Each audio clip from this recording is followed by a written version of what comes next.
There we go. GM fam, what's up? How we doing? Welcome back to another episode of Behind the Avatar. Uh, we're gonna be diving into a bunch of different metaverse Web3 stuff per usual. Today I got a super awesome guest on that I think you guys are gonna really enjoy hearing from, and I am gonna bring him up on the stage and introduce him to you guys. So, without further ado, what up, MIKR? In the house. Your mic's not muted, right? No, I think we're good. Oh yeah, What's up, you're good. Crafter? Yo, dude. Nice to. Like, This is actually we've been communicating in the DMs, but this is actually the first time putting a face to a name for myself and probably a lot of other people too. So nice to officially meet you, man. yeah, great It's to been chat face to face. Appreciate yeah, you having me on. 100%. I mean, I feel like I come across people all the time that I want to get on the show, but you were one of those that I don't remember exactly how I came across you. Probably in other space was most Yeah, I think likely where we connected. you Uh, actually DM'd me. We were on other space, Twitter Spaces. oh You yeah, yeah, DM'd me yeah, because I mentioned my heavy metal. yeah, yeah, yeah. That Uh, is, yep, yep. We were both on that space together. That's right. Um, but uh, but yeah, and then I just like started looking into everything else you were up to, and I was like, damn, this guy's doing a lot of really cool stuff. I want to did talk to him about it. So some I'm sleuthing, I see. yeah, yeah, for sure, always.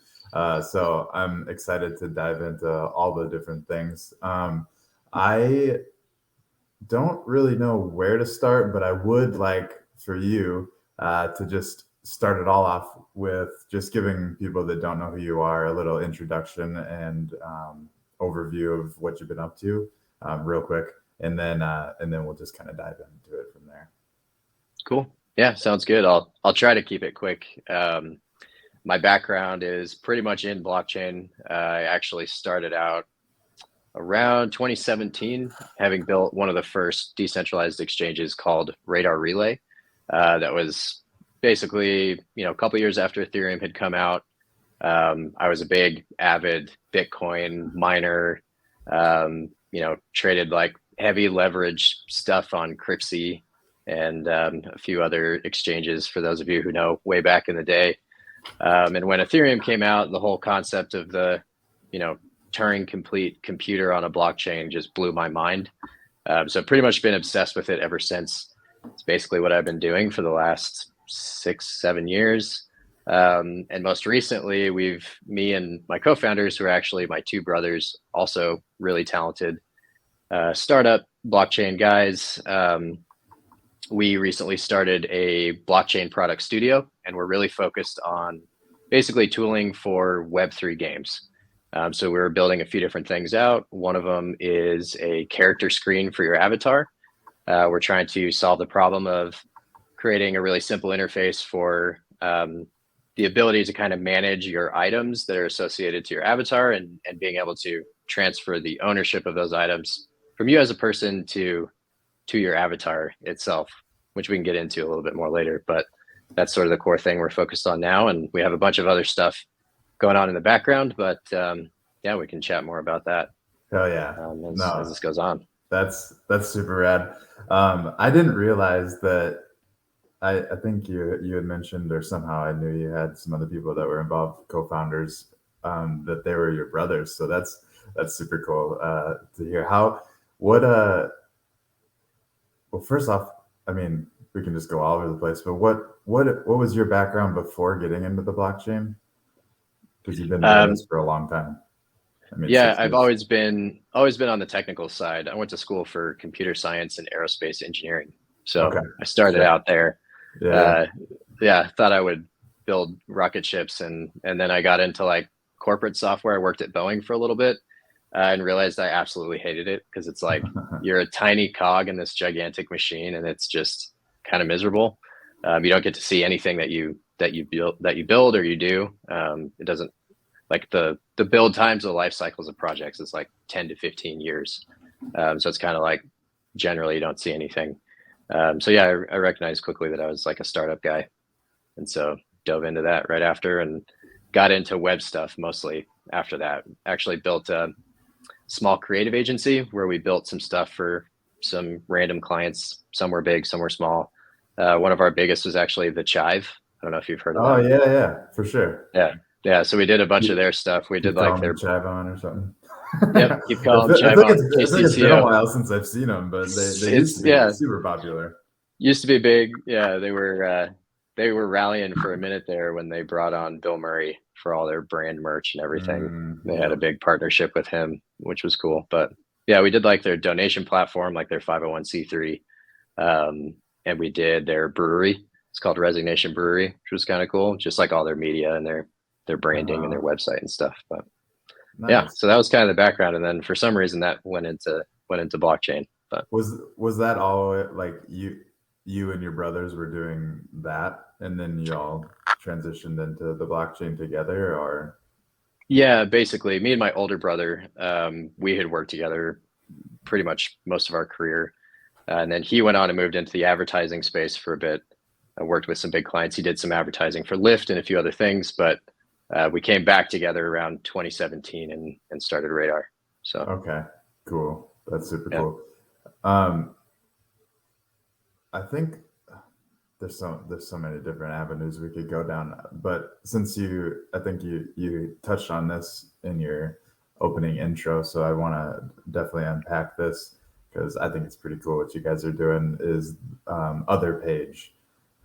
So I mean, you kind of explained it, but just again, do you want to give just like a quick overview of what other page is, and then again we'll go from there.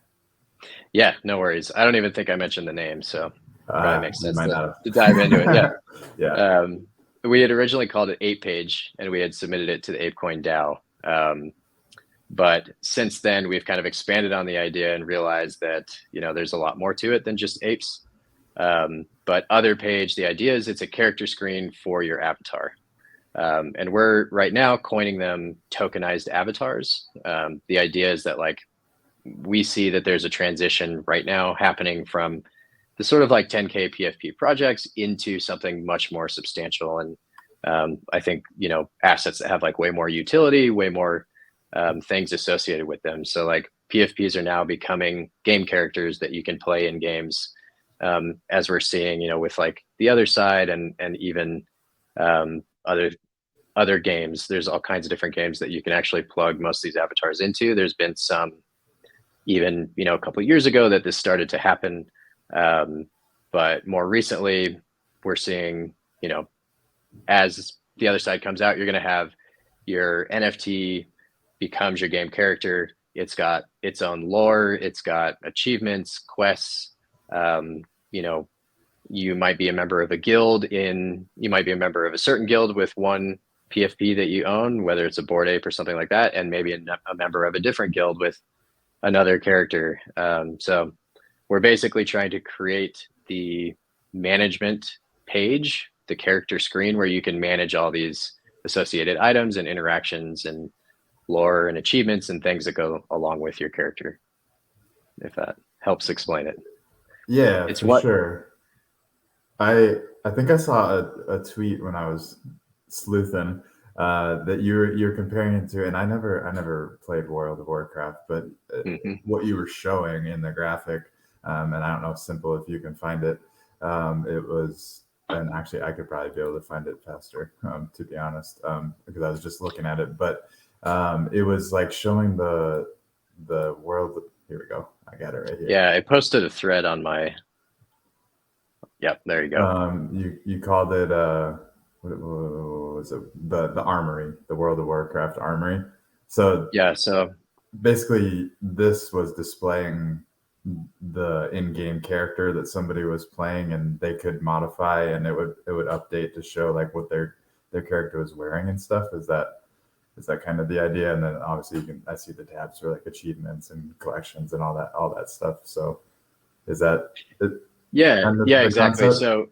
So imagine this concept where basically you have your profile page, but it actually also sort of represents your identity. So you either use it as your profile picture, and you can actually talk about, the things that you're currently doing. So you could put like the guilds you're in or the companies you work for, links, almost like a link tree for yourself. but it's actually associated to your avatar. That's kind of the idea. So, this is really interesting, like from a World of Warcraft perspective, because with WoW, people are really like, they wanted to showcase all the stuff they've done, right? Some people had put like 10 years into these things. Right. And so you can show your gear score, and you can show like the fact that you've accomplished every single achievement in the game, things like that. And so it was something that a lot of people used all the time, just to like share with their friends, or, with guild members, to like show that you have the right gear in order to do some raid, something like that. But the crazy thing about where we're headed now with like this concept of an open metaverse is that this character screen could actually represent everything that you do on the internet. So whether that's your personal social media, maybe your avatar actually has his own social media, maybe it's got licensing deals in, things like Jenkins or Storyverse, all these different projects that you could also showcase on there. And then it can even eventually go further where, there might be a reputation component to it, where you have a bunch of, things that you've just done across different guilds, across different games, like your heavy metal rank, for example. That could be something that you want to showcase and put on the page. So this actually ends up representing, it's almost like if you could take sort of a Twitter profile, a Linktree profile, and then your game character, and mash them all into one. That's dope. That's cool. I definitely see a big use case for it, and I think you guys are ahead of the curve as far as getting something like this rolled out there. So hopeful for you guys that this is the one that'll catch on. As far as like, how does it, like, my mind's just like how does it work? Like, is it linked to, like, just use me as an example. Like, say I'm playing a bunch of different games, and all of the like, is it linked to my wallet, or is it linked to like if I don't have a Bored Ape, but like say I had a Bored Ape, would it be linked to the Bored Ape, or how does that all work? So the page itself is for whichever token you sign up with. So it's token gated. Okay. Basically, there's a top level which will list out all of your potential avatars. And so we're going to be supporting Bored Apes, Mutant Apes, Kodas, pretty much everything within the Yuga ecosystem for now. And then eventually we'll be supporting allies too as they come out, whatever they end up announcing. So whether that's like Cool Cats or, Cryptodes, whatever you can imagine. When you create your page, you have to own that asset to create the page. And then basically that page is owned by that avatar and not by you. So if you transfer, say you sell your Bored Ape to somebody else, the page and all of its achievements and things associated with it go along with it, as opposed to staying in your wallet. And we're doing that in a couple of ways. One, we've got basically we're like storing metadata in kind of a decentralized way. So we're putting all the data in like IPFS, sort of IPFS, another thing called Ceramic Network that kind of helps us maintain all that data. And then the second is there's a new token standard that came out. It's called EIP 6551. I was hoping you would get into this. Yeah. So this allows you to basically give your avatar its own wallet. So the same as like when you create MetaMask, you grab that seed phrase and you set up your MetaMask wallet. That's creating a wallet for yourself. EIP 6551 lets you basically create a wallet for that NFT itself. So your character now has a fully functional wallet. It can do anything that you could do with MetaMask with the avatar. And the way that it works is it can happen through you, or it can also be managed, by the apps or games that you interact with, using some fancy things like wallet abstraction. But I don't want to go too deep or too technical. But there's some really exciting stuff that just came out to make it possible to basically create give your own avatar its own agency on chain. Yeah. Yep. No, that's cool and interesting. And wallet abstraction is something that I don't know if we need to dive into it, but I came across a tweet that could be a whole nother conversation. It was like diving into that, and I was like this is starting to go over my head. But the 6551, like that, whenever that first came out, immediately I was like, okay, this is for gaming. Like, I'm sure there's tons of other use cases too, but Definitely, that was where my head went immediately. It's like, yeah. oh, this is perfect for gaming. And the one thing that I still like, I've read things and it makes sense when people say it, but I don't exactly understand how it works. So maybe you could clear this up probably pretty easily. How Sure. how does so like from my understanding, any NFT can utilize the 6551 thing to make their wallet. So like anything like Bored Apes, for example, like obviously they were ERC 721s, but they can then create their own wallet, which is the 6551. Or is that what's happening? Is they're creating that 6551 through the I don't know, it's over my head, so maybe you can tell me now. Yeah, so it's really interesting. Technically, the wallets already exist. So Okay. the way that it works is it uses this thing called a proxy pattern, which is a way for you to basically calculate an address before the smart contract actually exists. I won't go into the technical details, but just know that any ERC 721, and I think they're currently working on 1155s, but Okay. any ERC 721 that at least meets the regular NFT standard already has a wallet on Ethereum, and it'll just work. And the way that works is you can calculate out the address based on some on-chain information that already exists. So we already have the contract address, and then there's this registry that basically maintains all of the wallets, and then creates like a pointer to an implementation of that account, which is another smart contract. With those pieces of information, you can calculate what the address will be for that wallet for any 721, and it already exists. So you could actually transfer an NFT to any NFT's wallet right now, and it would just work. In order to transfer out, you have to submit a transaction to initialize the wallet, but it's really cheap. And the reason for that just has to do with the way that the proxy pattern works, but it's Gotcha. sort of So a technical so limitation. it's all already there. Yep. It's just now it's being uncovered. What was it always like? Is this like something? I mean, this is probably getting in the weeds too much, but this is something that somebody like realized could be done, or it was already kind of planned No, for. so there's actually been basically over the last 6 years, there's been all kinds of different experimentations on this concept of composable NFTs. And a composable NFT is just one NFT that can have a relationship to another NFT, whether that's like a one to many, if you wanted to have like an NFT that could have, a bunch of items equipped to it, or even just like with crypto kitties, for example, you used to be able to mate them and then they could have a child. And that was like sort of a relationship. There was even a project that created something called, I think it was called Kitty Hats. So you could equip a hat to a crypto kitty back in like 2018. So this concept of composability has been around for a long time, and there's been a bunch of different standards. Our team actually made one in 2021 where we could equip a case, a digital on-chain case to an existing NFT, and that NFT owned that case. The big difference with what EIP 6551 has done is that you don't have to change the NFT contract at all. So there's what I just described. There's basically a registry that Benny and his team ended up creating it is an additional smart contract that they deployed to the Ethereum blockchain and to a bunch of other EVM blockchains that adds this new wallet functionality to every NFT. So it's pretty cool. It allows a single contract to basically manage all of the wallets for all NFTs that they deployed.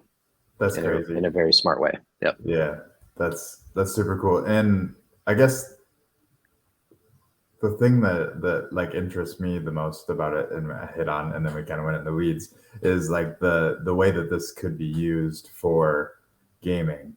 And I'm interested to kind of hear your take on it and what kind of how you kind of see it going forward. But like my immediate thought process is like inventory, which I mean, it just seems like that's like the low hanging fruit. But like your character is playing a game, and in the game, it's acquiring different things that it's putting into its inventory that are also NFTs. And now that character has all of those NFTs. And if you were to want to sell that character, all of the other assets that you've acquired while playing would go with it. Or I'm assuming that, I guess this is one thing that I guess I'm confused about, is that they're not like soul bound to that NFT, that you could still go in and like sell individual items and stuff in there, Yep. right? Okay. Yeah, I think the game character inventory is definitely one of the use cases that we're most excited about. Obviously, the reason we're building an entire product around it. Yeah. But there's a bunch of things you can do too. I mean, I think if you just think about like really just like reputation in general, the idea of being able to kind of track the things that this character does on chain throughout time, in a way that's not directly tied to the person who owned it. It's actually tied back to the avatar itself. I think that's the thing. On-chain character inventories is the obvious one when it comes to gaming, but I think it goes pretty beyond that too. You know, it could be just about anything you could imagine. You know, even things like real life events, right? Like if I went to Ape Fest and I got a POAP for going to Ape Fest, instead of keeping that myself, I could actually give that to the NFT that I had used to token gate to get into Ape Fest. And so if I transfer that ape, maybe I do want to keep the POAP as the individual, but also you could, you know, give it to the avatar and you have this historical record of everything the avatar's ever done, which is pretty cool. Yeah, I would imagine there's probably a lot of innovation left as far as like marketplaces go to kind of reveal this, because that would be like the value proposition in my mind is way more if you're going to be buying buying something that comes with things attached to it than just buying the one asset itself. And right now I haven't looked into it, but I'm imagining like if you go on OpenSea, you can't tell if that NFT that you're buying would be coming with a bunch of other things, can you? Not yet. There's some work being done to try to get marketplaces to natively support that, because every NFT will now have a wallet. And as this picks up traction, it's basically going to be a requirement that you know what things this NFT has associated to it. But in the meantime, that's actually one of the things that Other Page also solves. So the page itself is actually also an NFT to make things more confusing. But we've built out a system where you can actually view all of the items associated to the NFT from within OpenSea. And actually I think that thread that you were just on shows an example of it. If you wanted to pull it up. The World of Warcraft thread? Yeah, here, I'll show you. I sent you the link there. Otherwise, where is it? Here we go. Boom. The Twitter thread. Yeah. There you go. So this is an Other Page, formerly known as Ape Page, but you can see this is actually this Bored Ape 233 Ape, Millie Meditate. These are all the items that are in his inventory. This is on testnet right now, but this actually creates an entire wallet browser interface inside of OpenSea. That's dope. And this comes along with having something on Other Page, is the idea? So if you claim an Other Page, you automatically get one of these that shows up in OpenSea. That's sweet. I love how you can like kind of see that. It's like I want the window to be bigger. Scroll. I know. Yeah. But I think it's dope and it's crazy. Like I feel like every day I see a different way of displaying something in OpenSea. Like for a while there, obviously just the straightforward like one image or whatever, and then people started doing where you could toggle between a couple different different images, and now it's like a whole goddamn website is on it. Like, Yep, it's an entire app. I was just talking to the Storyverse guys, and they have an entire game you can play inside of it, which is pretty really, cool if you haven't seen that. Yeah, I have not seen that. How do I find yeah. that? Let's see. I Storyverse. can track it down. But well, while you track that down, do you think that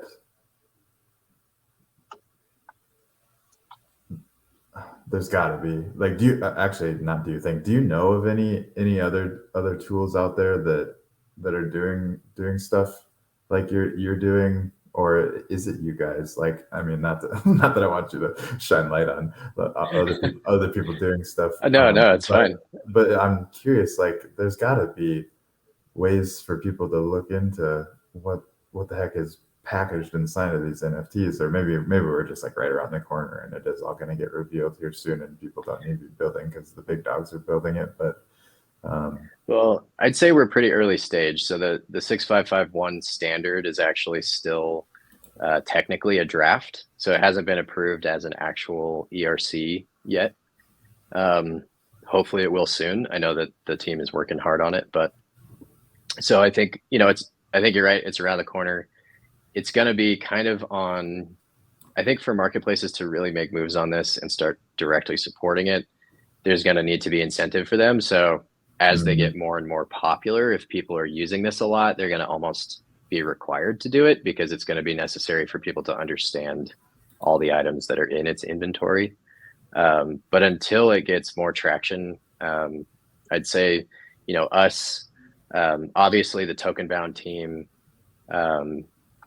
and oh my gosh, the name is escaping me right now. The very first project to implement them with the token bound team is definitely ahead of us, way ahead of us. But let me look it up real quick.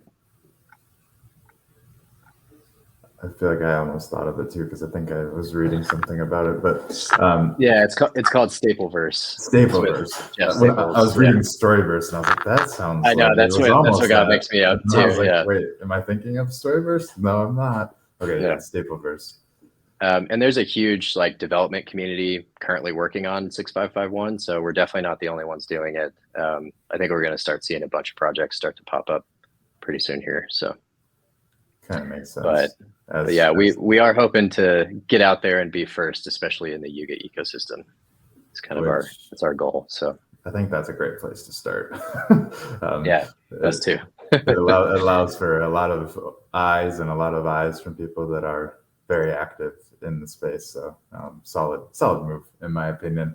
What do you guys have planned for is Other Page like the big one that you guys are working on as far as the 6551 stuff goes, I guess? Yeah, it's our primary project. We're pretty focused on getting that out as like the end user, primary use case for it. But we also have another platform that's called Achievements, mints as in like a pun. Yeah. And that's more focused on like the B2B side. So we're talking to some indie game dev companies to help them implement blockchain into their Unity and Unreal games. Excuse me. And within that platform, we're working on ways to help those companies or help those game devs spin up character inventories within their games really easily. So that'll be basically tackling the problem from the business game side as opposed to the end consumer side. So we're trying to kind of do both in parallel right now. Yeah, I know that's been a hot topic among game devs that I've talked to that are outside of the Web3 space and still in Web2 is like figuring out how to implement this stuff into their games, because there's obviously also a lot of game devs that are opposing it, but I feel like the majority of the game devs that I've talked to are at least open to learning about it. They just can't seem to figure out, and maybe it's just because there isn't the right tools out there quite yet, but it sounds like you guys are working on one that'll help them easily implement it into what they already have instead of having to like start over and rebuild everything to kind of figure out the problem. Again, that the Devi side of things kind of goes over my head, but I talked to a lot of people, and I was actually just at a conference, and it was all Web 2 gaming. It wasn't Web 3 at all, and everyone that I talked to there was very interested, and they were trying to figure out what made sense and how they could start like incorporating it, and how to make it. I think one of the biggest things that everyone was wanting to know is like they want to know how to make it smooth and seamless for their players, so that they don't have to, it's not such a hurdle for them to jump over. And I think the wallet creation is one of the biggest things, which I don't know if you guys are working on anything with that, but I think, and I'm blanking on it, Stardust, I think, is the name of a company that's doing some cool things. Stardust.gg is pretty similar to what we're working on. Most of these platforms tend to be like pretty closed, so they're trying to build like game launchers and really like embed you within their ecosystem. So all these platforms kind of like hold on to your user data. Your users have to onboard like through their platform. So the way we're trying to build it is making it quite a bit more open than that, trying to be a little bit less invasive and being like more of like a plug and play. So as game devs need different things, if they need the wallet connect, they can use it. If not, they could use something else, but they can still make use of other aspects of our platform. So that's kind of what we're going for. But yeah, there are definitely a bunch of solutions out there. Hyperplay is another one. And that's achievements is what yours is, that would allow the devs to do these different things, incorporate the wallet integration and all that stuff. Okay, good to know. I think to take it back to one of the things you touched on that's really important when it comes to just, I think, the aversion to implementing blockchain for a lot of like Web2 based game dev companies. It definitely is the wallet. It's like basically games are hard enough as is to maintain your user base. So it's really hard to get people to stick in your game, be interested in your game in the first place, and like work through what it takes to kind of like get through the initial onboarding steps to get deep into in a game. Typically that's like kind of the main hurdle. And so when you add blockchain, you add a whole bunch more steps to that equation, which ends up just making it that much harder for them to really capture the user base that they're trying to go after. So I think the huge aversion, especially on the game dev side, definitely has to do with the wallet connect, and just like creation of wallets. And then the second piece is just economics. I think a lot of people are really afraid that by tokenizing things, putting them on chain, it can completely mess up the economics of a game, which are really, really hard to design. So that's two things that we're digging a little bit into the economics. We don't want to go too deep there, but we're trying to keep it so that it's really flexible so that people can do whatever they want. And then on the wallet connect side, again, back to the wallet abstraction piece, we're working on some stuff there to try to make it so that you actually don't need a wallet at all. You could play the game and not realize you actually already have a blockchain wallet, with a few things that we're trying to do right now, which is basically like an embedded wallet where it could just exist in the browser and you wouldn't even know it exists until you were ready to like pull your assets out. So maybe you learn that, oh, hey, I could make money selling some item on OpenSea. I might as well now figure out what this whole blockchain thing is so that I can go make money. And then at that point, you can pull it out of the game. And I think that's the approach that a lot of games are starting to take, which is just making it sort of seamless in the background as much as possible.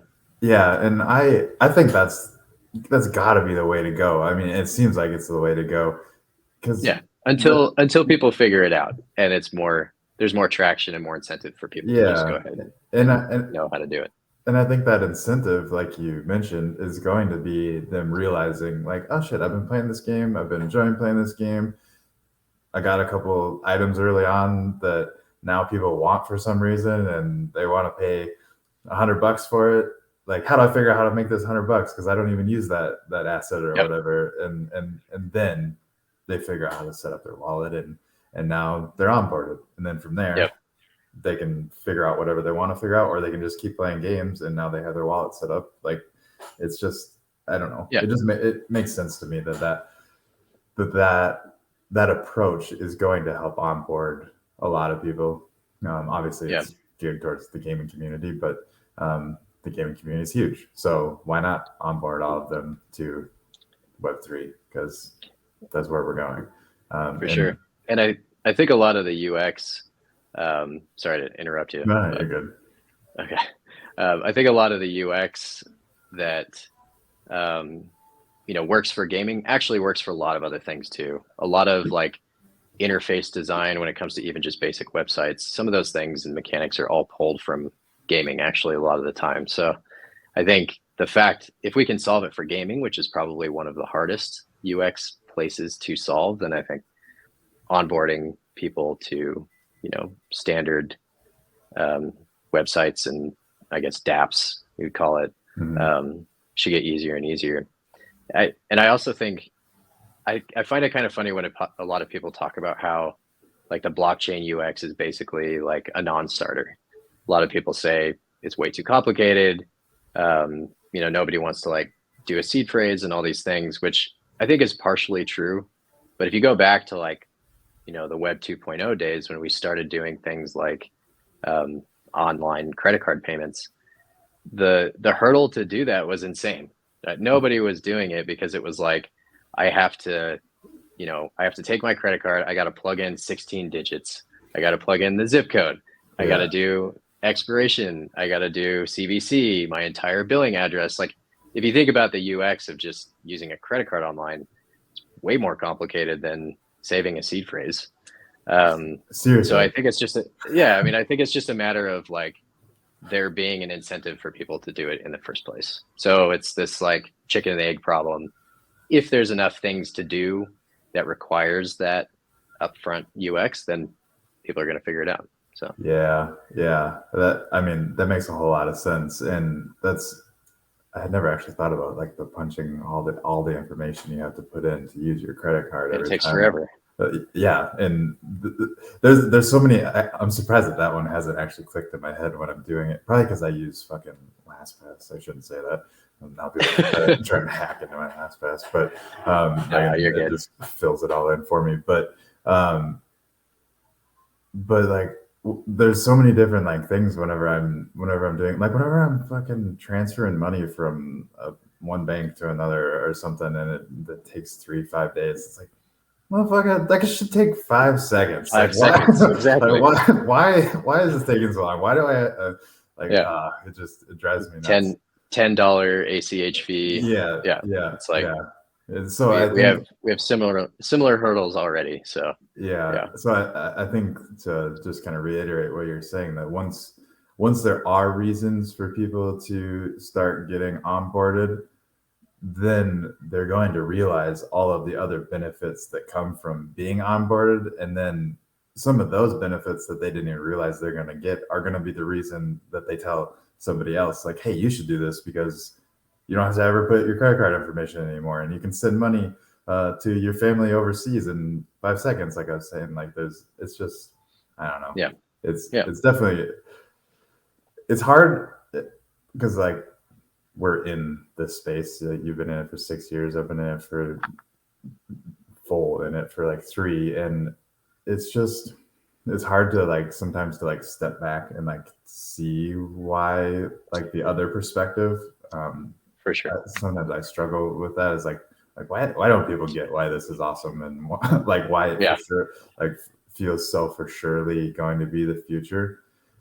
It's definitely one of those things that we have to be careful of too. It's really important to make sure we're not just in this bubble, imagining the future that nobody wants. Right, and that's kind of where I was going with that. Is like, do you ever think about that and try and see it from another angle, or like, is there ever any thoughts that have come up that you're wondering, like, what does happen if this doesn't catch on? Like, is there a potential future that the blockchain technology just goes away and no one wants to adopt it. Like it's so hard for me to imagine that being the direction that it goes. And I don't even know what to imagine that would happen instead, other than I guess it would just continue to all be centralized stuff, doing basically what we're trying to do with decentralization, I suppose. I don't know. Yeah. I mean, sure. I don't know if I should say this live, but I think pretty much every other day I'm like, shit, what am I doing? Should we be doing this? What is this stuff? Are we just making all of it up and it's nonsense? But when you dig down, there's just so many real problems that we can solve with this. And I think that like we already touched on a few of them. Yes, right now we have like Venmo, right, which makes it feel really simple. We can obviously just like click a button and you can transfer money really fast. And it seems to just work, but there's a ton of stuff happening in the background that adds transaction fees. It adds, security vulnerabilities. There's like all of our data, our entire Venmo feed is stored centralized in somebody's server, in actually thousands of servers probably across the globe. And if those servers get hacked, then our personal information, all of our transactions can end up out on the internet. Although some people make all of them public on Venmo anyways, but which blows my mind. I don't understand. Yeah, no, same here. Whenever like so wild. I didn't realize that was even a thing for the longest time, and then I logged into Venmo one day and was like, "Wait, this is like Facebook and people what? Just send money." I know, it's so weird. Posting like weed and like pill emojis as they pay their friends. It's like, come on, guys, what are you doing here? It's insane. It's weird. Humans are weird. Yeah, they are weird in general. But yeah, so I mean, I don't know. I think there are real things that can be solved and huge improvements to be made to the existing financial infrastructure that blockchain can definitely solve. And granted, there's a ton of hurdles along the way, just like there was with the regular internet. The use case I just gave, for example, all of Ethereum is currently a public blockchain. So you technically still have pretty close to that problem, if not worse, where you can actually track all the transactions just on chain and probably find ways to tie that back to an individual one way or the other. At least someone has that information. But there are tons of solutions coming out, like zero knowledge proofs and some of these privacy focused chains. We had like Zcash back in the day, which is still around, but a really awesome example of ways to like maintain some anonymity and privacy in transactions. And so yeah, there's a bunch of things that can be done, ways for us to solve a lot of these problems. And even though it's been 6 years, we are still pretty early, I think, in this process of figuring out how all this stuff is going to help improve not only the financial infrastructure, but also the use case that I'm so excited about is definitely gaming. I think it's probably the first real world use case that has a lot of more applicable things that are much easier to wrap your head around, as opposed to just like 10x leveraged weird financial instruments that people are messing around with. yeah, I agree. That has always been, not always been, that is what initially got my attention with NFTs. Like whenever I've always been like tapped into technology, but like I think it was like 2014, I had heard of Ethereum and Bitcoin and bought a little bit of it. Definitely should have bought a lot more. And then just kind of like forgot. Right there with you. Yeah, a lot of us are. And then I just kind of like forgot about it for a little while, and then NFTs popped on my radar, and I saw that they were connected with Ethereum. Mainly was what people were talking about at that point.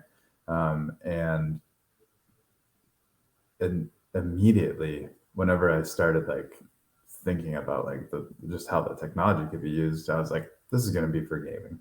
Like there's no doubt in my mind that this is going to be used for gaming. Yep. Like collectibles. It just makes sense to be the skins and the weapons and all that different stuff.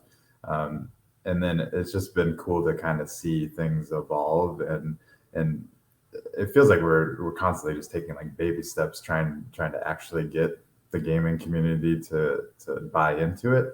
And I guess my question to you is what do you think is going to be that tipping point where we do actually get buy-in from larger gaming communities? I mean, arguably we already have. If you've been watching the news over the last 6 months, we've seen like That's true. EA Games and Ubisoft, however you say it. Um, you know, a bunch of different companies all starting to really dive into this and experiment with it. So I think in a lot of ways, like the companies get it. I think it's actually the user The base user, that don't quite and are definitely um, a little bit like have an aversion to it. But yeah, I also think that just like we just need a good game. I mean, we really just need a really fun game that people are yeah. interested in playing, and it whether it's obvious it has blockchain in the background or not. Probably, ideally, it's not that obvious. Hmm. I think that's probably when it takes off a little bit Yeah. more so. I mean But that makes sense because the gamers at the end of the day, gamers want to play fun games. They don't care if it right, has Web3 or not. They just want it to be right, fun. And yeah, I mean, I'm the same way. Like I've definitely me too. played games in Web3 that I don't super enjoy playing, but like that's the hurdle that needs to get leaped. Is either a Web3 game needs to figure out how to be fun, or a Web2 game needs to say, okay, we're going to embrace this and actually drive it forward. Figure And out how to implement it. yeah, Yep. and I mean, like you were saying though, this has always been my like inkling is that I have to imagine that all of these big gaming companies out there understand where it's going and how it could be used. They're just being cautious about not Sure.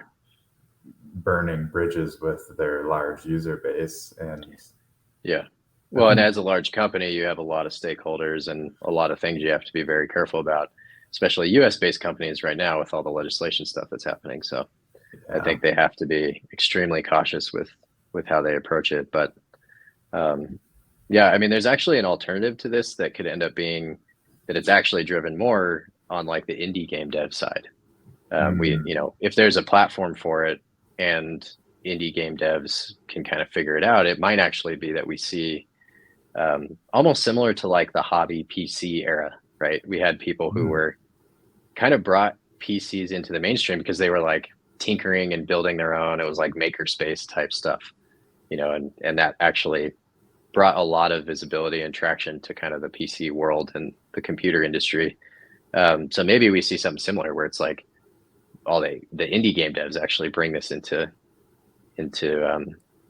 yeah, whatever, bring it to fruition, right?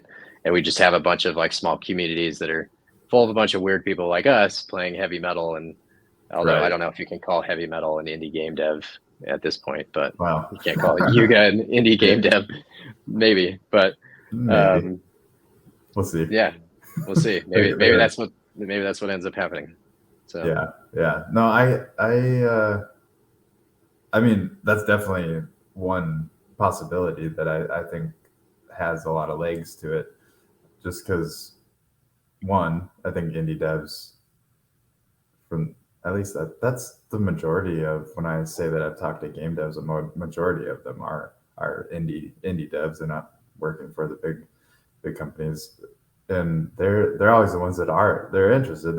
I mean, they're indie devs. They're always curious. They're always looking yeah, for something experimenting and new and yeah, interested in trying something out. So I don't know. That definitely very well could be um, where we see some at least initial traction, just to prove that the gaming community is turning a page and actually okay with using the technology. And then I'm sure you'll have the Fortnites and everything pile on top of that once the momentum gets going.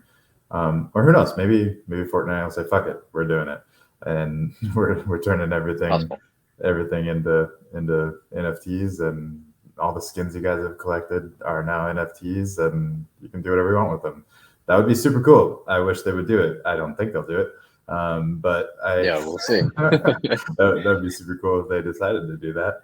I don't know. I do think we're seeing a definite transition to which has been happening for a long time with like Roblox and I guess like now you're seeing UEFN or whatever. So like, I don't know if you're familiar with that, but you can create your own Fortnite game within the Fortnite engine. Yeah. And I think it's still pretty difficult because you have to create your own assets and everything. But, it's definitely moving closer to like a totally user generated content type game.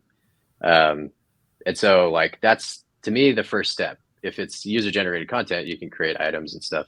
The next step is, well, why not make a lot of those things NFTs and put them on an open platform where people have basically an open marketplace that's interoperable between other things. I think Fortnite is going to be pretty careful not to like open it up. I think it's a pretty closed loop ecosystem, so that could be the restriction. But Yeah. it is kind of promising to see that a lot of these big game studios are like moving in the UGC direction, which is cool. Yeah, I think UGC is definitely the future as far as when it comes to like the metaverse. Like that's what I envision the metaverse being. Definitely. It's just a bunch of UGC stuff. I mean, obviously, the big dogs can build in it too, but I think there will be a lot of indie devs, like we were saying, doing cool stuff, building cool stuff. You hit on a buzzword that I am obsessed with and have been obsessed with for a long time: interoperability. What are your like initial thoughts on interoperability? And what I really want to like get to is like what do you think is holding interoperability back from being a thing, or like how does it become a thing? Because it sounds complicated. That's like the gist of what I've learned, is that it's going to be complicated to make that happen. But like I don't know how much like insight you have on it, but I would love to dive into that a little bit. Sure. Yeah. I think there's a huge spectrum of interoperability.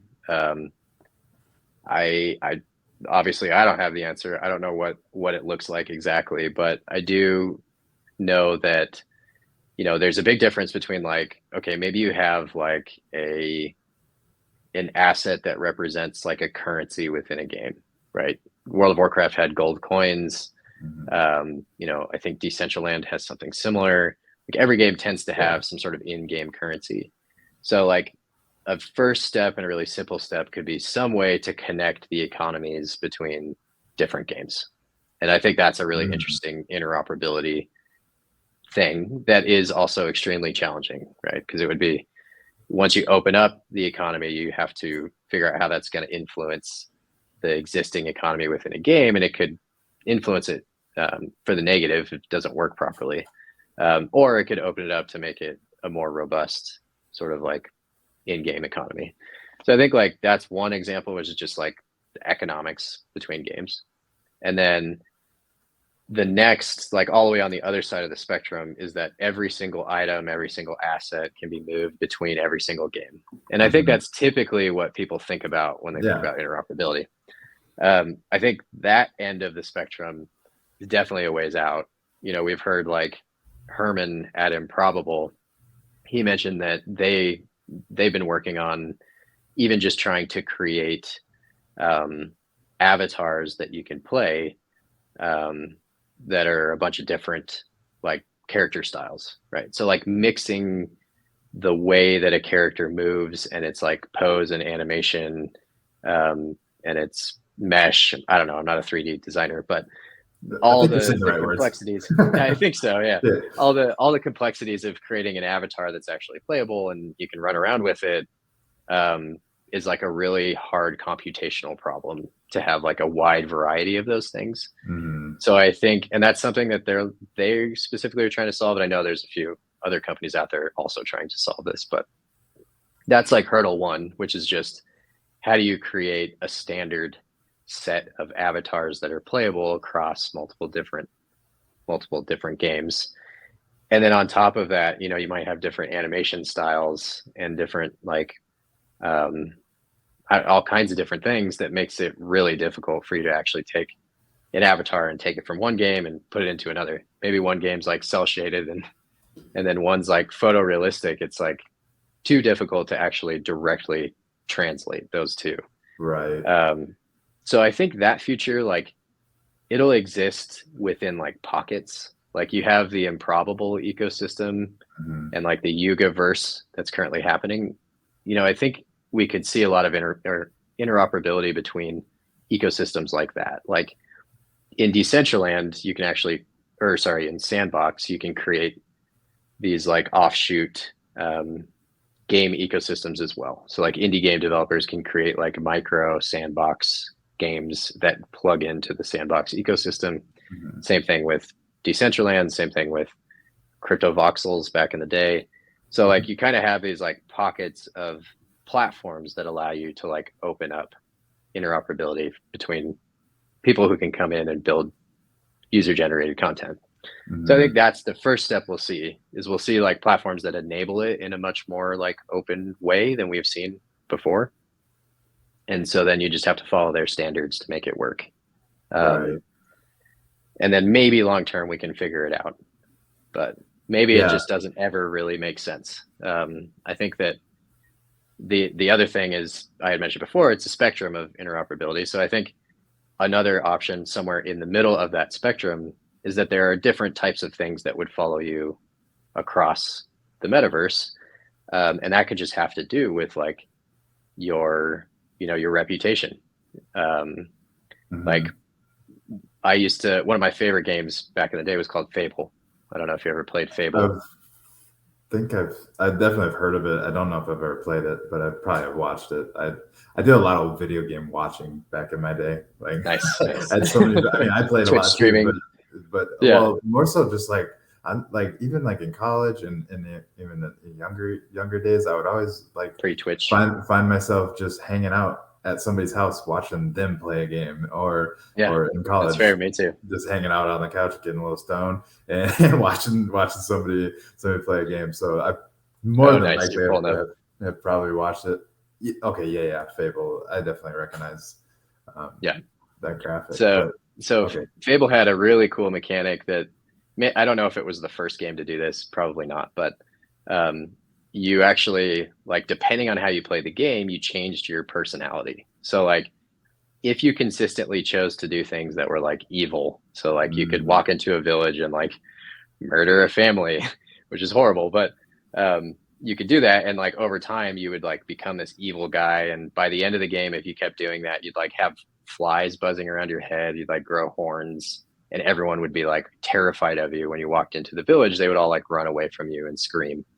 And where I'm going with this is, it'd be super fascinating if in the future there were mechanics that were more based on like these types of like NPC relationships, where if I play horribly across a bunch of different games with a specific character, that stuff actually follows me between different games.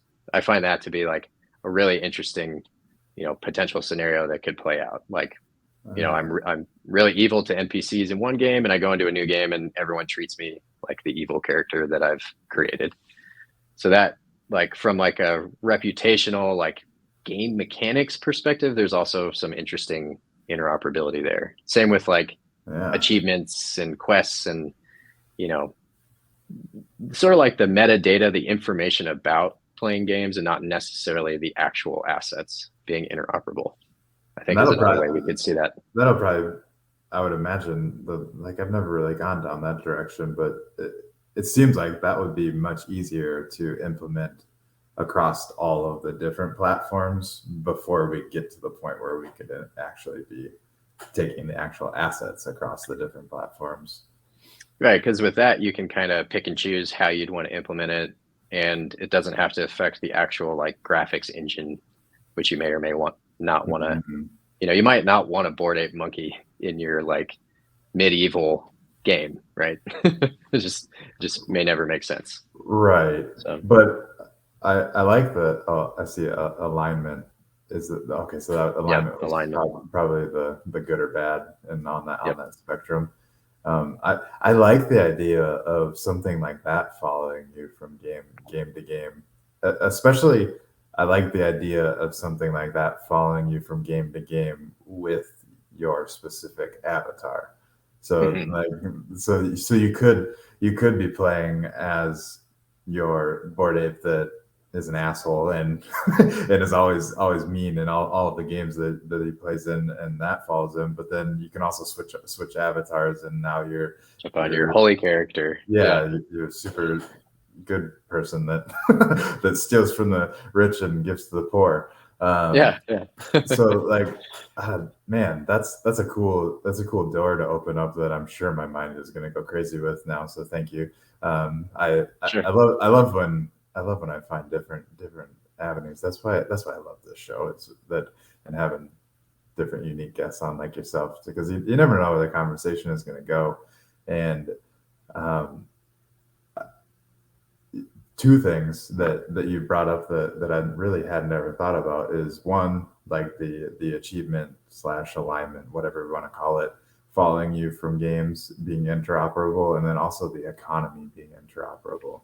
I never really even considered that economies could be interoperable, but I guess I'm curious to hear more about that. Like, how do you, because I feel like that, I don't know a whole lot about what goes into game economies, but all I do know is that I always hear that they're complicated, and it's a very like intricate balancing act. And so like exposing that interoperability, I feel like that could wreak havoc on people's economies, but maybe it could also, like you said, maybe we could also boost it and make it better. So like, how do you see that playing out? Like, maybe just like a scenario or an example, or I don't know.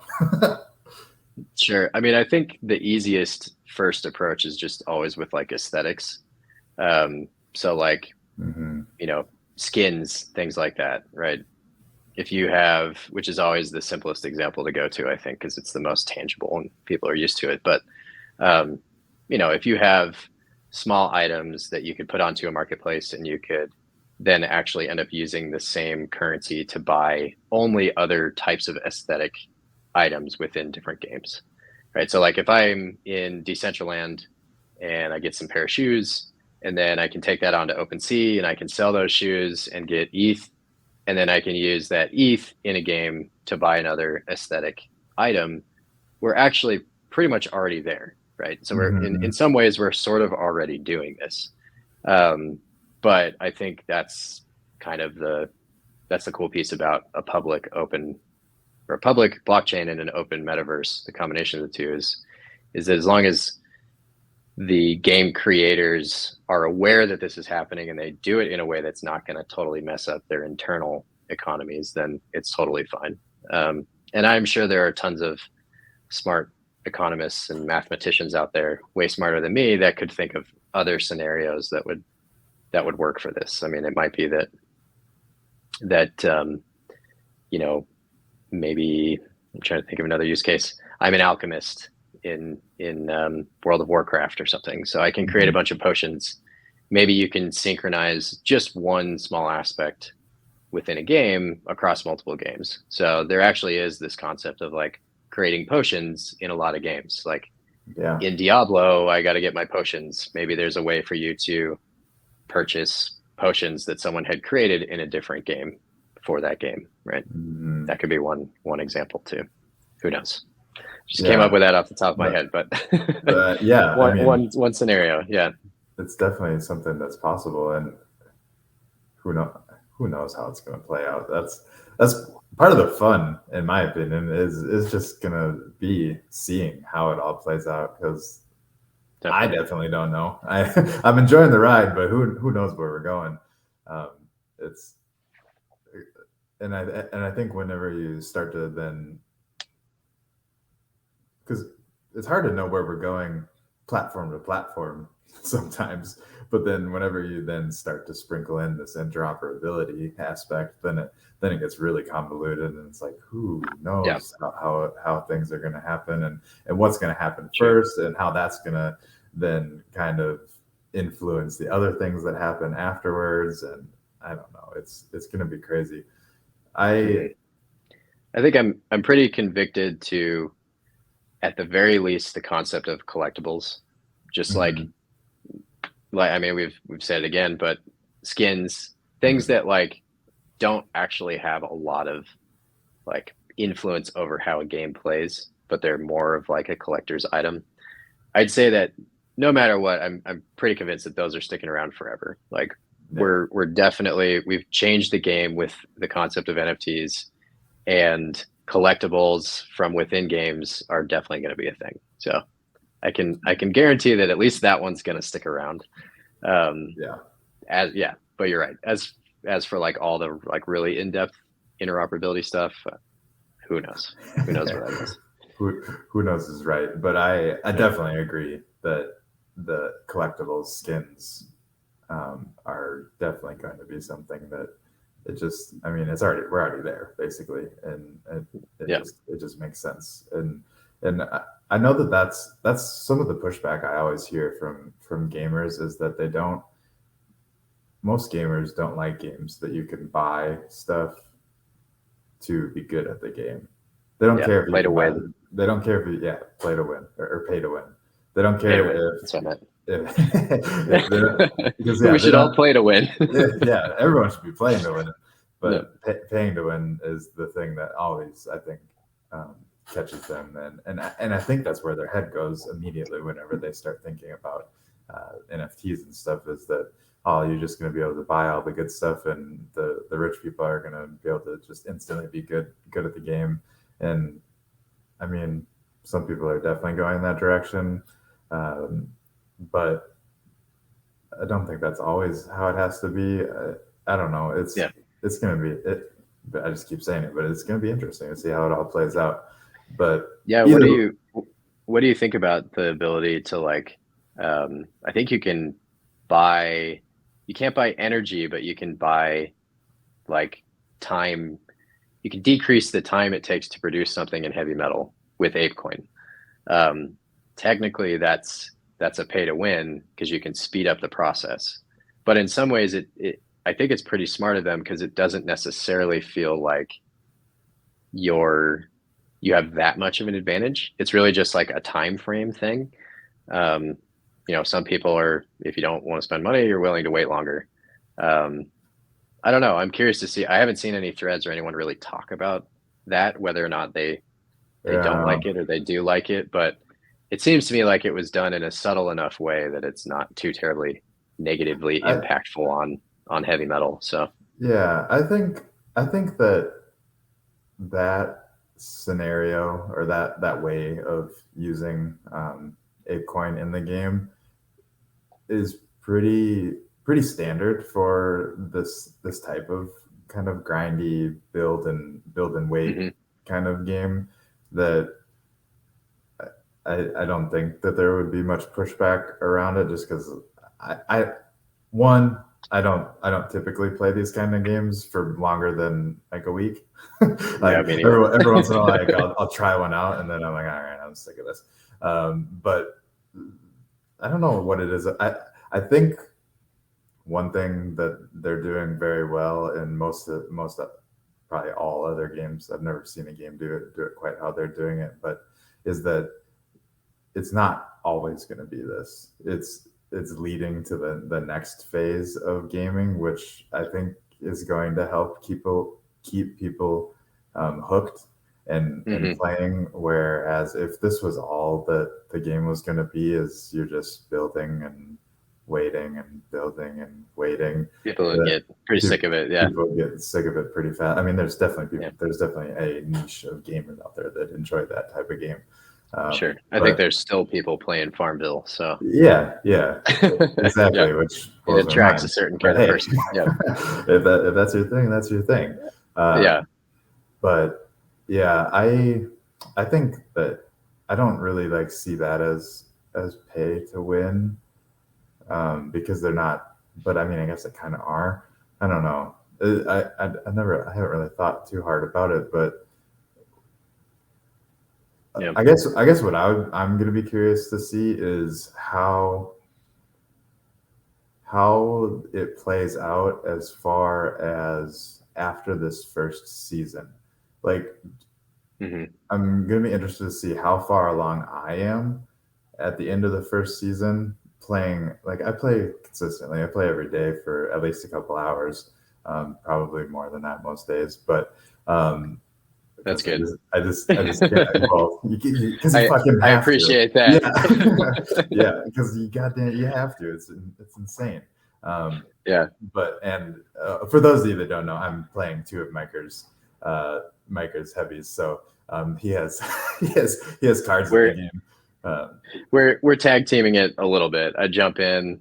It actually is really nice. That's one mechanic that I really like about how they did this. It's almost like a co-op game because like if I notice you're not on, maybe I'll jump in there and help level up a couple levels occasionally, and it's it's definitely helped with like the grinding. Yeah, quite a bit. It's cool that you can do that. That like multiple people could be hopping in, and maybe we should figure out a way to optimize that a little bit more off maybe, yeah, off for sure. But it's really a good call.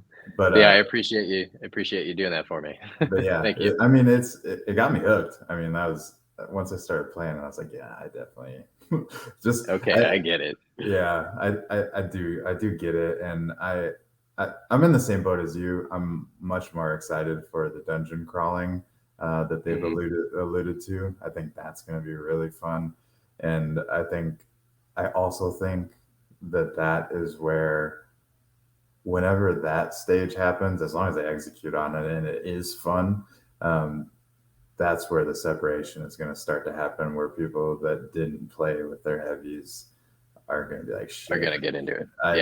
I should have been playing. And so the ones that have played, and I definitely know people that are thinking in this boat, is the more that you have now that you can get played with, so that they evolve into something better. That's where the money's going to be, because that's where the pay to win is going to kind of start coming into play. Is that then people can just be like, ooh, I want to buy this super good one for who cares how much, because I have so much ETH that I don't know what to do with it. But yeah, I don't know. The whole Yugaverse in general has been just awesome to kind of watch play out. And I've watched from a backseat. I'm an idiot and have continued to watch from the backseat until now. This is literally the first Yuga purchase that I've ever made. And well, welcome. Yeah. No worries. I mean, I think that's the other cool thing about it, is people have been able to kind of enter just along the way, and for some people, I guess entering now would be a lot better, seeing as the prices are way down. But there's some people that entered 6 months ago that are shooting themselves. So. Yeah, I'm glad shooting themselves in the foot, because I almost was one of those people. But it's just been cool. Like the way that they've gamified this whole experience is cool to watch, because it started with the bored apes, obviously, and then the mutant apes, and all of this was given to the holders as basically rewards, and then, or maybe you got your dog first and then the mutant, whatever, however it worked, and then the other deeds, and like they're just like slowly rolled out things, and then they started releasing games. I know there was a couple of games before this, but the Dookie Dash is the big one that I know people will know about. And all these games that they've done leading up to this have just been like one and done games. Like you can't go and play it anymore. But if you played it, then you got rewarded for the next stage, which now we've moved on to, which is the heavy metals in the forge.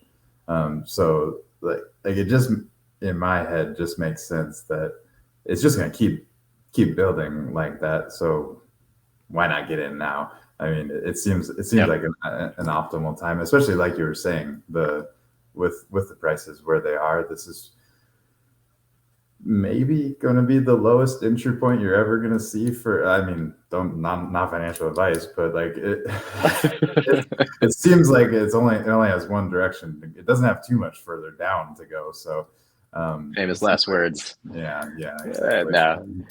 No, I think you could be right. I mean, we'll see. I feel like the energy is like shifting a little bit, and as things, there was kind of like this lull between the games, and it seems to just happen that way every time. I guess we're at the lowest point now, but I don't know. I'm not going to speculate. I'm not in it for that part anyways. I think, for me, it's just experiencing this new world of Web3 gaming that hasn't existed before. And, it's really, like you said, it's fascinating to watch Yuga do what they're doing and try to pull some of this stuff off. And also, it's not just them. Obviously, there's other companies, and someone like Decentraland, they've been trying to do stuff for years. So um, it's just fun to be here and be involved and see where it all goes. Speculation and prices aside, as much as that does hurt a little, but it's okay. It always hurts a little bit, but I'm in the same boat that which is why I really wanted, and I was excited whenever I connected with you, and I was going to be able to play through you, and that whole concept in and of itself is pretty cool. That's a possibility, and then you were the homie and threw me enough to get my own. So now I have my own that I can progress through throughout this whole journey, and just be involved in it, because that's all I really wanted. I just want to play the game. I'm a gamer at heart, and I know that I guess no is a strong word, but I have a very strong belief that whatever is coming is going to be fun, because they seem like they know what they're doing as far as fun goes. That's always been their thing. They have their finger on the pulse as far as what the community enjoys doing. So I'm Definitely just excited to be able to be along for the ride now. Yeah, me too. And obviously, they've got some pretty awesome resources on board. Yeah, that helps too. that I think will help them continue to ship A+ things that people are obsessed with. So yeah, it should be cool. Yeah. I actually I want to go back a little bit. One of the things you had mentioned that just kind of popped into my head. Once we get to the dungeon crawl, it's gonna be, so we're gonna have heavies that are gonna be better and more leveled, so they'll be able to get through dungeons or get through higher level dungeons or things like that. And I just realized, taking it all the way back to the World of Warcraft analogy, in some ways, all they're doing is embracing what already happens in a lot of different games from an economic perspective. Because in World of Warcraft back in the day, there was shady offsite marketplaces where you could buy an entire fully leveled character with all their gold, with millions of gold, and all the high level items. So there were already plenty of people who were paying to win. They were just doing it in a way that wasn't actually directly integrated into the game to support it. You had to jump through hoops and do something shady and deal with some online Chinese thing and maybe get scammed. And now they're just building it in a way where it's just built into the game. You can just do that. If you wanted to buy a fully leveled up heavy metal character, then so be it. You can do that. You can get into the dungeon and you can try to get through. Maybe you're bad at playing the game because you didn't actually learn how to get the character to that level.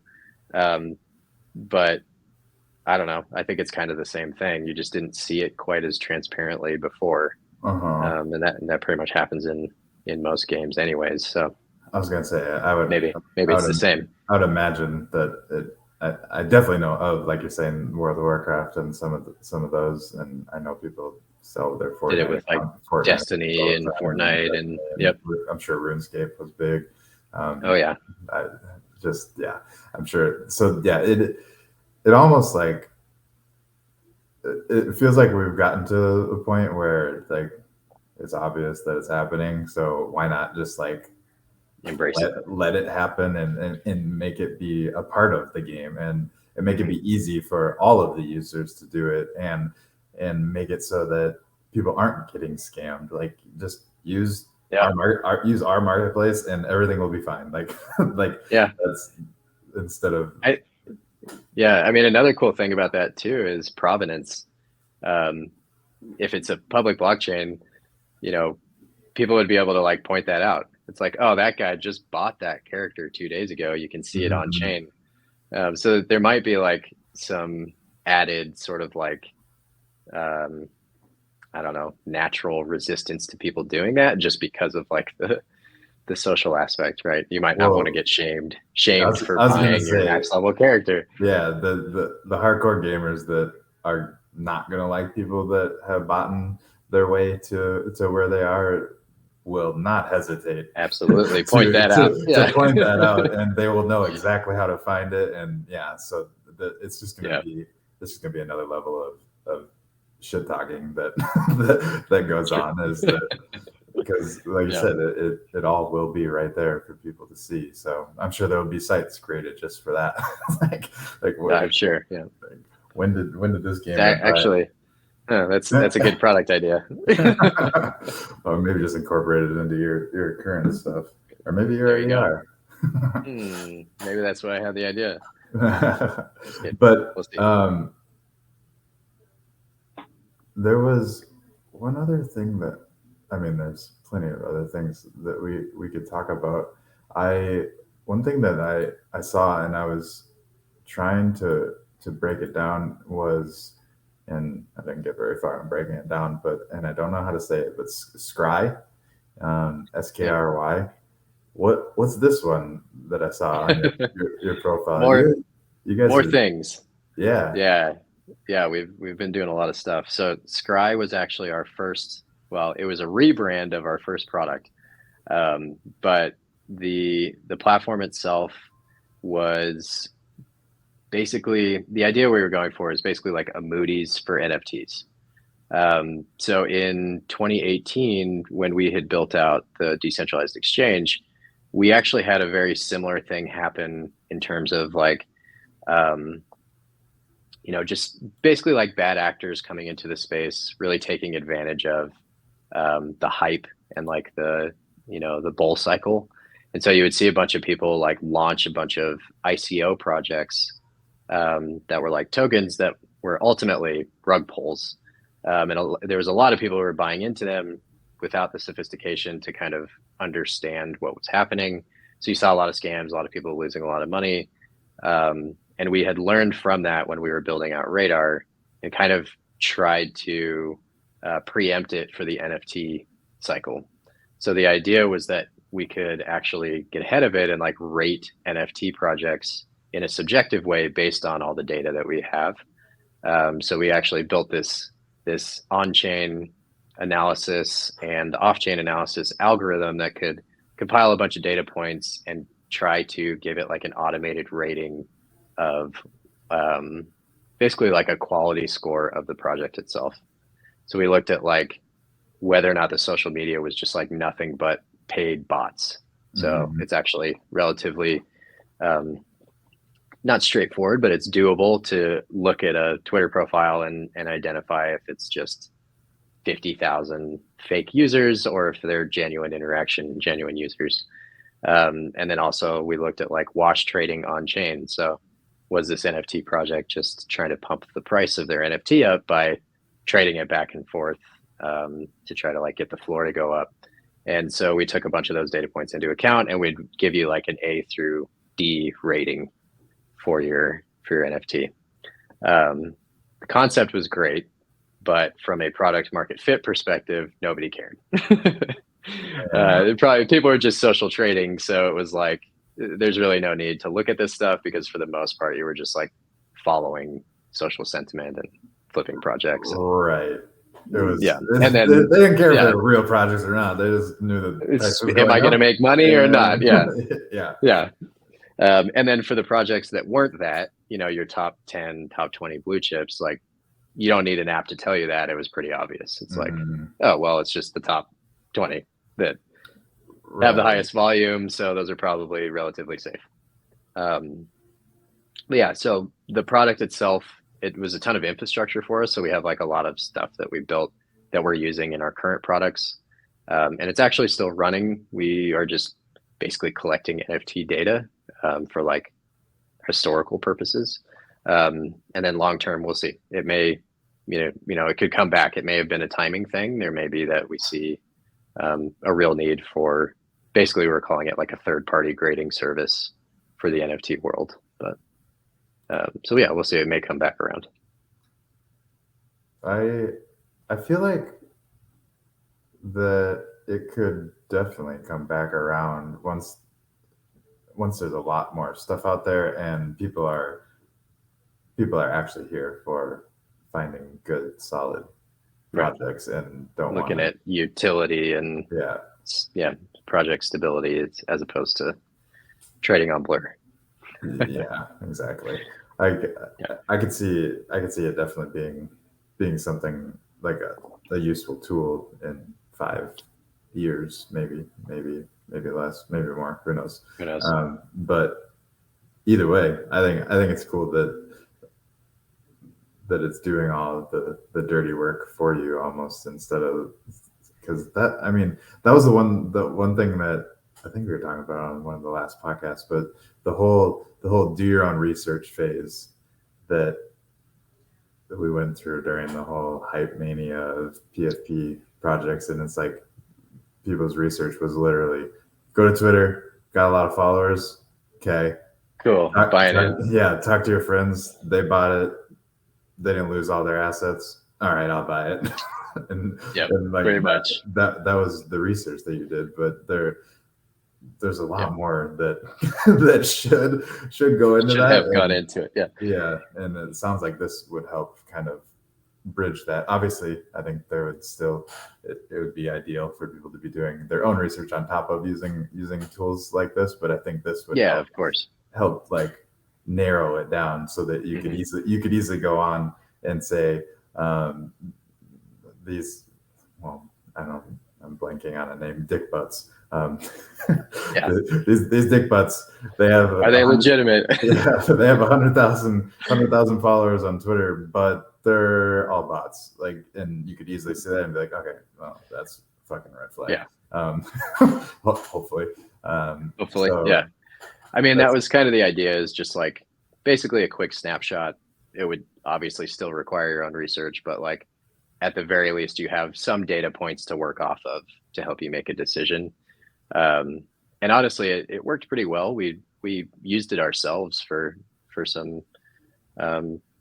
internal investment type stuff. Not investment, but when we were messing around with projects, right? Yeah. We used it ourselves just to analyze like the accuracy of things. And we actually have like some pretty interesting, like relatively simple, but kind of unique machine learning in the background where it kind of learns from its own mistakes over time. So we have a way to like fact check historically, go back and look at how we rated it and see how accurate it was. And then based on that, we can like adjust some data points. So it's a pretty cool concept. We'll see. I think it's got potential. Yeah, I think it does. I mean, I'm thinking of it from more of a flipper mentality, though, of even it would be nice for me to be like, okay, like, because whenever I'm flipping, and I'm definitely more so basing it off of social sentiment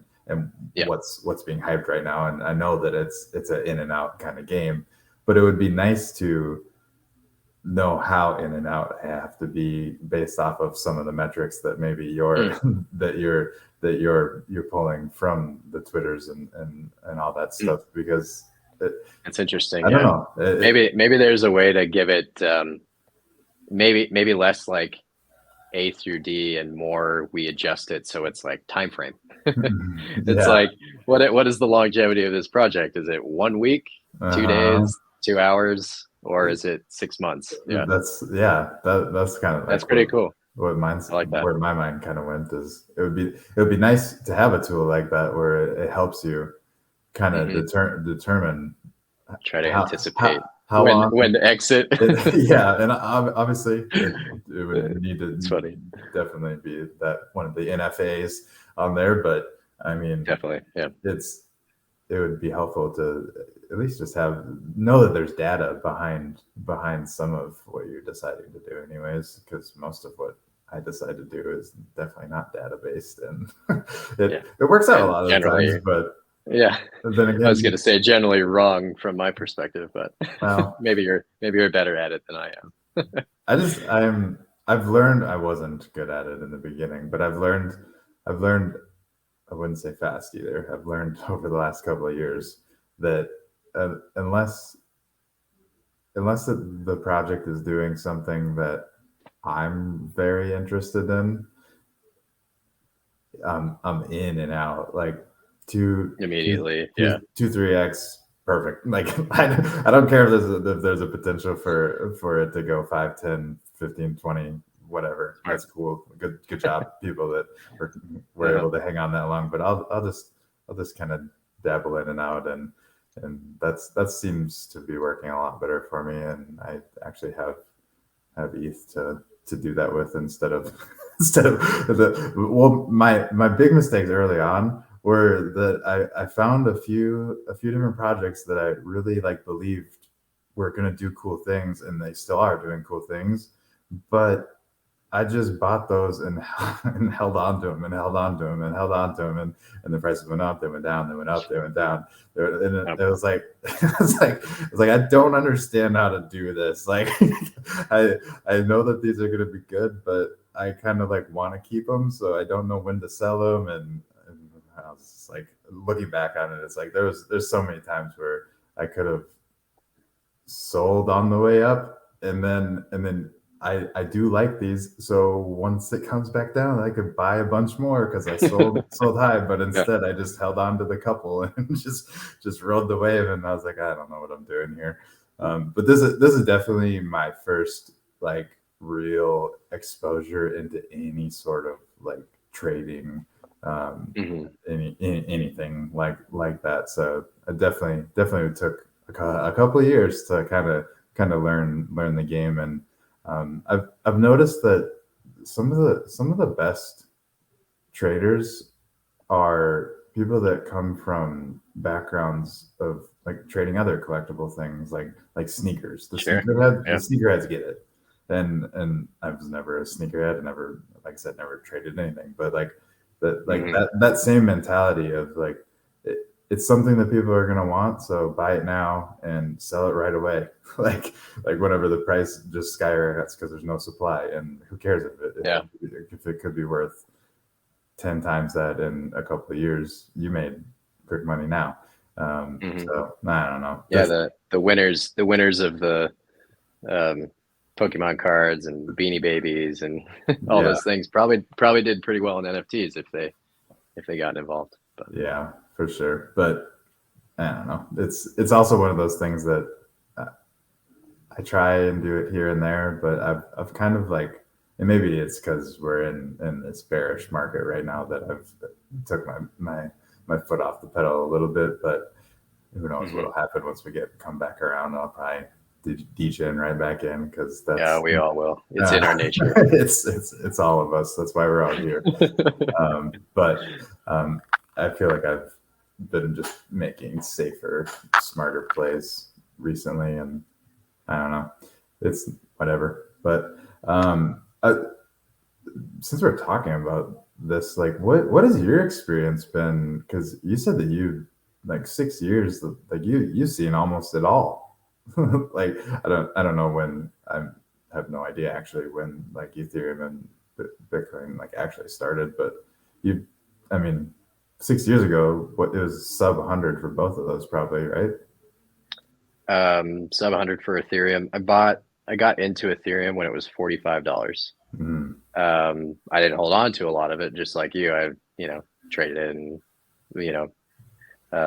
went all over the place with it. Especially, honestly, as a developer and like a company builder, I've spent a lot less time on like the trading and speculation side, more just on like the building side. And that's definitely not uncommon for people like me. I mean, I think even a lot of like the Ethereum core devs like aren't necessarily sitting on thousands of ETH. They were busy building and thinking about the technology, and not as focused on like trading and speculation. So I'd say I'm definitely in pretty much that boat. I did okay, but obviously could have done better. I have plenty of painful war stories. We, like, a clear example of one of the ones that actually almost hurts the most is in same time, 2017, we had actually started messing around with NFTs first before we got into the DeFi space, surprisingly. Before I don't even know if they were called NFTs yet.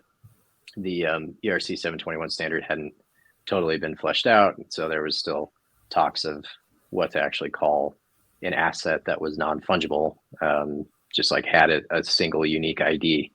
And we built this project called Initial Pixel Offering, which is like a play on IPO. Mm-hmm. And it was, are you familiar with the Million Pixel homepage?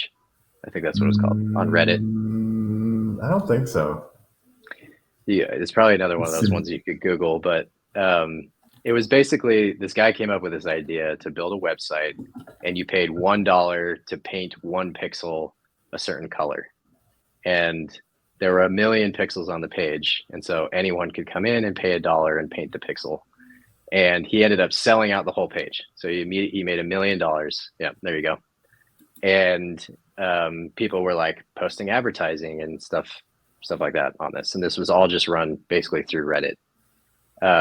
So we had picked up on this. We built like an Ethereum version of this called Initial Pixel Offering. And it actually ended up being, I don't know if you know Snowfro, so like the Art Blocks founder. Yep. So his very first on-chain art gallery was built on our Initial Pixel Offering platform. Really? So, yeah. You can Google or you can go to Twitter and look up Initial Pixel Offering. You could probably find some info on it. But so that was one of the first projects I had actually built in Ethereum, maybe like second project I built on Ethereum with some of our co-founders. And yeah, this was the Medium post about it that I think I wrote most of this actually. But what had ended up happening is at the time we had there were a ton of CryptoPunks. CryptoPunks had just launched. So they were uploaded to the map. I think there's 20 of them on there. And a bunch of other things like Pepe at the time was around. So the first Pepe NFTs. And so it was just a total joke to us. It was just for fun. It was a random thing that we built. We weren't thinking about it in a serious way whatsoever. We had no intentions of this turning into a company or anything. And so a number of us had bids out on hundreds of CryptoPunks. They were test things. We were just testing, uploading and playing with them, using them. Right. And I pretty much guarantee I probably have 10, 20, I don't even know how many CryptoPunks on some random wallet that I lost just chilling somewhere. Yeah, for sure. It's in hindsight, it's oh my God, what is that? $20 million? So 20. That one hurts. That's one of my war stories. And on top of it, the smart contract itself that we built for that ended up getting hacked. We had a memory overflow issue, which is nowadays that doesn't happen because there's all sorts of frameworks and stuff in place for developers to avoid that. But at the time there was no Open Zeppelin. There was no math safe lib. It was doing it all by hand. And so we had just overlooked something and somebody figured it out and drained the whole smart contract. So I think we probably, I don't remember exactly how much, but it was definitely in the hundreds of ETH probably that we had just lost. So yeah. Yeah. War stories. That's a bad one. Yep. That is a bad one. I mean, you lost 100 ETH through your contract and you have a lot of CryptoPunks that you'll never see. And neither will anyone else. Well, I guess you can see them, but no one will get them. Yeah, I know. It's kind of a bummer from that perspective too. But yeah, that's one example. So, but apart from that, I definitely have dallied and dabbled in dallied. I don't know where that came from. I've definitely dabbled. I was gonna let it go, but I mixed dilly dally and dabbled. Yeah. I've definitely dabbled in trading. So I built bots, all sorts of things. I built out the SDK for our original exchange, so we could actually trade some early derivatives products and stuff, like the DYDX first derivatives products.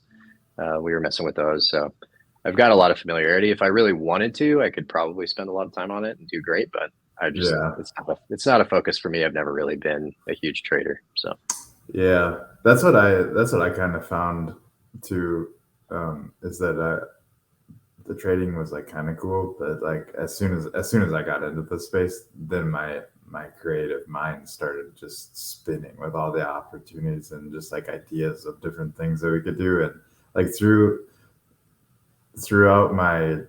the last, like, what year was that? Was that 2022 that it was crazy? Yeah. Last year with the PFP frenzy. Like that whole time I was like in the weeds, like trying to build a bunch of stuff that we've been working on and not really paying attention. And like once we got to like the end of it, I was like, maybe I should have paid a little more attention. Switch these two and waited on the ideas and worked on those during this time and paid attention to what all my friends were doing during that time. But whatever.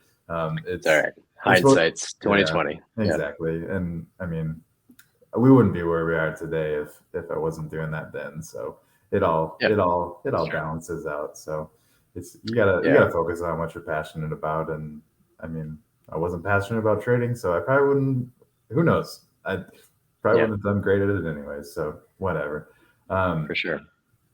I mean, I think just in general too, like for me, the DeFi side of things obviously is super interesting. I think like changing the financial industry is just wild, right?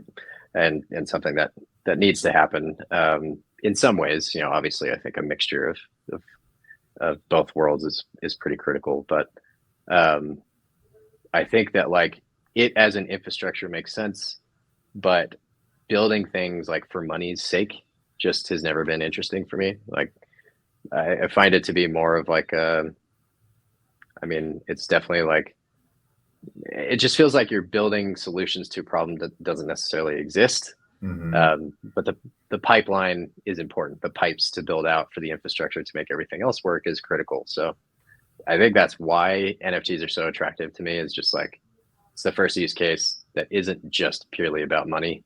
Like we're saying, there's obviously the NFT trading speculation piece to it, but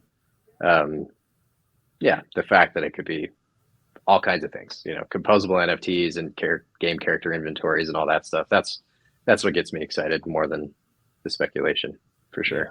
Yeah. And I mean, that's where you should be focused, and it is where you're focused because that's what you're passionate about. So it's super cool. I'm excited to see how everything plays out for you, but especially like I'm glad that we talked about Other Page in the beginning, and I just think that's going to be super cool to see how that plays out. And I guess we're kind of getting towards the end of when we're going to be wrapping up. So if you want to just one last time, maybe shameless plug, let people know anything about where they can check out any of this stuff. Obviously there's the Twitter links will be in the description, but what should they be looking forward to? Is Other Page coming to a Bored Ape near you, or how far out are we on all of this stuff?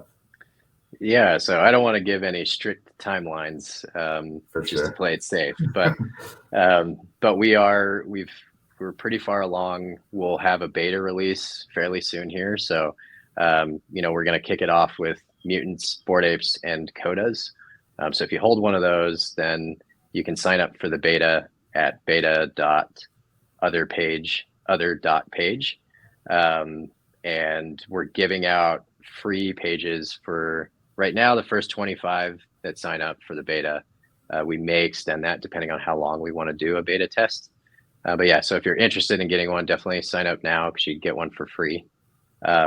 And when we launch, one of the other things that I think is really important to mention that we kind of touched on but didn't really dive into is actually that it supports Delegate and Warm. So when the page launches, you don't have to worry about connecting your cold wallet. We're really similar to like Heavy Metal or Dookie Dash. You'll be able to claim your page and create your avatar's profile page, character screen without actually connecting a cold wallet. So it's safe. And I just think that's one of the biggest concerns a lot of people have. Everybody's so hesitant to sign any messages. So you can use this thing without doing that. Which they should be, especially when you have definitely high value assets like that. And speaking of like delegating and stuff, that this is the first experience that I have had with it, is playing heavy metals through your heavy metals, and I mean, it's seamless. Like it is so easy. It works. I don't know how I don't know how it works, or what's happening on the back end, but uh, and I don't know how familiar you are with everything, but like is delegate dot cash, right? Yep. That's the website that So you you're can going to. use, yeah, you can use two different ones. I like to be careful with links, but delegate.cache and warm.xyz, those are the two options. Warm is actually owned by Yuga Labs. It was 10KTF that originally built it, so a lot of people use that. But delegate.cache has a bit more nuance. Like you can delegate one specific NFT instead of your entire wallet. And just to explain to people who may or may not be familiar, you do have to connect your cold wallet. So if you have like your Bored Ape in a wallet, you do have to connect that wallet in order to add a delegate. But all you do is you paste in an address, and that's the one transaction you have to submit, and then you never have to do it again. So if I want to add a hot wallet, a MetaMask wallet, I'm going to copy that address, paste it in, but actually connect with my cold wallet to this website to sign that, if that makes sense. So there's a little bit upfront, but you can trust that those sites are safe. So that's the benefit of them. Yeah, and then using one of those, is it like seamless that anything out there that you're connecting to would recognize it, or does the contract that they're using or whatever have to be able to communicate with the specific site, or how does that work? Yeah, it has to know that it exists and be able to support it. So it's a trend that I think is catching on more so now. We're starting to see a lot more apps implement it, but for now, like most of the Yuga Labs things do implement it, and then a lot of the teams and projects that are building around the Yuga ecosystem tend to support it because it's already kind of a standard that people are used to. Outside of the Yuga ecosystem, you don't see it quite as much. So it may or may, it's really hit or miss across Okay, kind of the whole that Web3 space. that makes sense, because I think because I delegated my cold wallet to a hot wallet, and I was trying to do something. What was I trying to do? Oh, I was trying to, if you're listening, ApeCoin DAO. I was trying to connect to ApeCoin DAO through something, either their discourse, or I don't know where it was, something to do with the ApeCoin DAO, yeah, probably the or forum, Snapshot.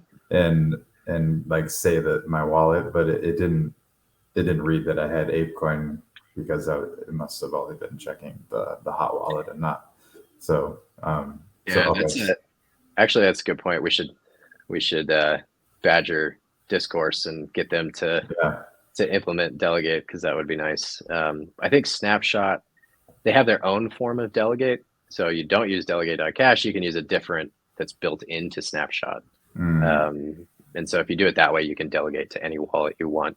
A lot of people actually, like if you're holding onto a bunch of ApeCoin, you can delegate to some other whale or someone who's really active in voting, and you can give them all your ApeCoin. Not give it to them, but let them use it for voting. Let them vote for you. Yeah, I've seen that.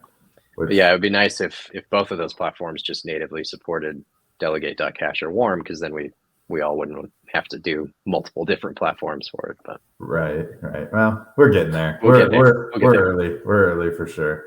Yep. But yeah, dude, this has been fun. Thank you for coming on. It's been good just getting to know you a little bit more and chatting. And I feel like one thing that always happens, and I typically end up extending the invite to people to come on again, is that I feel like the first time I have people on the show, everyone has so much cool shit going on, and we just dive into all the cool stuff that everyone's doing. But and then as people come back on the show, that's when the conversations really get interesting, because then we've talked about what you're doing, everything's cool, people can go see that if they want and go watch the last episode, but then it's like then we can start start talking about I don't know what we're doing with the heavy metals or this or that. So this is me just extending that invite to you, that I think it would be fun to have you back on the show again someday,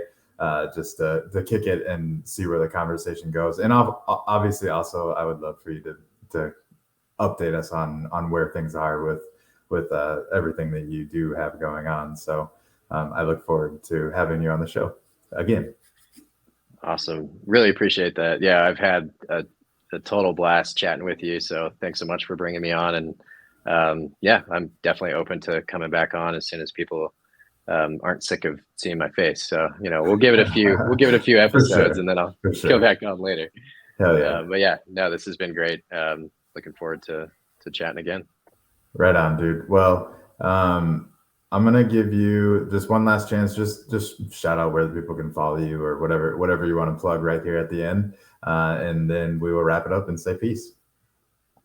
Yeah, so you can follow my personal Twitter, which has all the products that I just talked about. It's at 0xm1kr. Yep, my name's MIKXR.